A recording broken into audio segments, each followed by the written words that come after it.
You assume that thinking is something you do. You believe that every thought is the result of your decision to think. I think, therefore I am. This feels like truth. But Ibn Arabi challenged this foundation. He suggested that thinking is not controlled by you at all. It arises within awareness by its own necessity.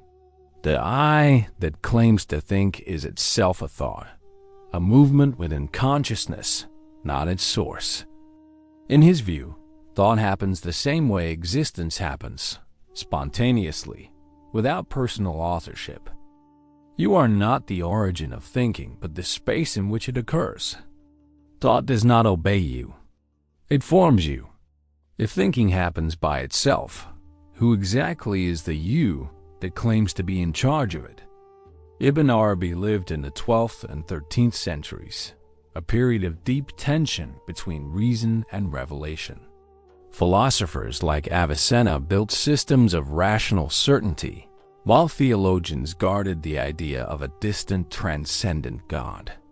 Ibn Arabi proposed something radically different. He called it Wahdat al-Wujud, the unity of being.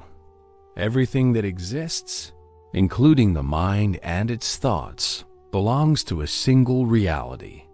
Thinking is not a private act of an individual, but the movement of that reality through form. If existence is one, and thought is part of it, can there be any thinker outside it? You speak as if you control thought. You say, I will think about this, as though thought waits for your command. Yet, when you look closely, you see that thinking happens without consent.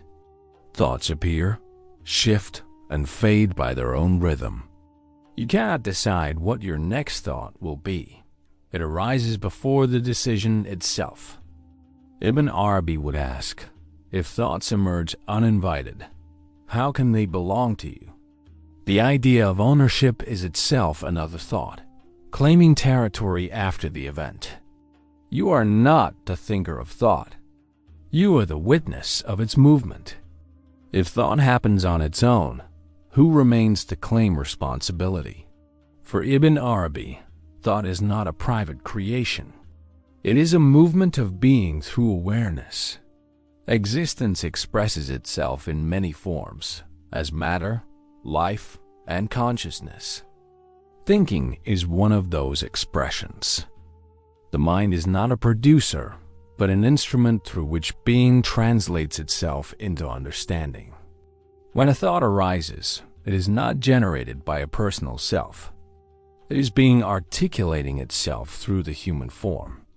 The mind serves as a site of translation, not invention. Awareness does not create thought. It observes it as one of its natural events.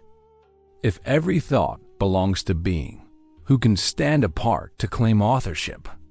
You imagine a thinker hidden behind every thought, a stable eye directing and evaluating mental activity. But if you look carefully, this thinker cannot be located apart from thought itself. The statement, I am thinking, is itself another thought, not evidence of an independent self. Ibn Arabi called this the imagination of authorship, the mind's attempt to preserve the illusion of permanence within constant movement. The idea of agency arises after the thought appears, claiming ownership as an afterthought. Thought invents the thinker to explain itself. If the I is only another appearance in the stream of thinking, what then is truly aware of all this? Ibn Arabi's forbidden idea reaches its sharpest point here. You do not think.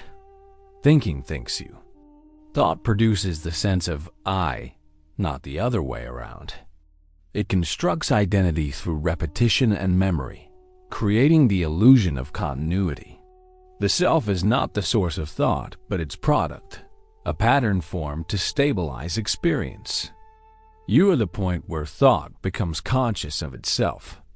Awareness witnesses this process, but does not command it. In this sense, you are an effect, not a cause. If thought generates the one who claims to think, What remains when the claim dissolves? For Ibn Arabi, thought is not random. It belongs to a vast intelligence, what he called the Divine Intellect. All cognition, whether human or cosmic, is part of the same act, God knowing himself through creation. Every idea, perception, or realization is a mode of this self-knowing. The human intellect does not generate understanding. It participates in the unfolding of divine awareness. To think, then, is not to possess knowledge, but to witness its emergence within you. The mind becomes a lens through which being recognizes its own expressions. If every insight is divine self-disclosure, can any idea truly belong to an individual mind? You begin to see that thoughts arise and fade, yet something remains constant: the capacity to notice them. That constant is awareness. Ibn Arabi described it not as an observer standing apart, but as the context in which all mental movement occurs. Awareness itself does not think. It simply reveals the appearance and disappearance of thought. Thinking is movement. Awareness is the ground in which movement happens. They are not two realities, but two aspects of one being, the dynamic and the still. Awareness is not opposed to thought. It is what makes thought possible. If awareness never changes while thought constantly does, which one is truly you? Once you see that thought is self-arising, the burden of authorship begins to dissolve. You stop fighting with thinking. It continues to flow, but you no longer identify as its source. Ibn Arabi's insight was not about suppressing thought, but about recognizing its nature. The self does not lose thought. It loses the illusion of control. The intellect still functions, but without claiming possession. Understanding replaces effort. Awareness observes thought, allows it, and moves with it without attachment. What remains is clarity, not mastery. If thinking unfolds by its own necessity, does freedom come from control, or from seeing that control was never needed? The mind resists this idea. It insists that without a thinker, coherence would collapse. It fears its own disappearance. Ibn Arabi understood this resistance as inevitable. The mind cannot comprehend what lies beyond its structure. Thought cannot grasp its own source because it is contained within it. Reason functions through distinction. Unity erases distinction. When the mind reaches this boundary, understanding shifts. Thinking continues, but the belief in ownership fades. The statement "I think" becomes "thinking is." Awareness remains unchanged, quietly witnessing the process. If the mind itself is a ripple in a larger field, can it ever define what moves it? When ownership ends, thought loses tension. You realize that silence is not the opposite of thinking. It is the space in which thinking happens. Awareness does not interrupt thought or control it. It simply reveals that thought and stillness coexist.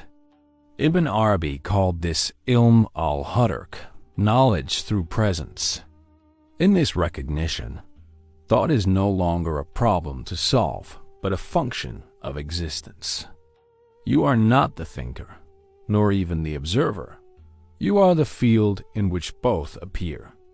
When awareness and thought are seen as one event, what else is left to attain or avoid? You began believing that you were the thinker, that your thoughts were your creation. You end realizing that thinking happens through you, not by you. Ibn Arabi's forbiddance idea reveals that thought is not personal. It is being expressing itself through the form called you. The I that claims authorship is one of thought's own appearances, temporary, necessary, but not ultimate. When this is understood, identity loosens. Awareness stands free, not detached, but unconfined. Thought continues, yet without ownership, it becomes transparent. You no longer seek to control it. You simply understand it. There is only awareness, within which thinking unfolds naturally, like any other expression of existence. If thinking never belonged to you, what then is the true meaning of I?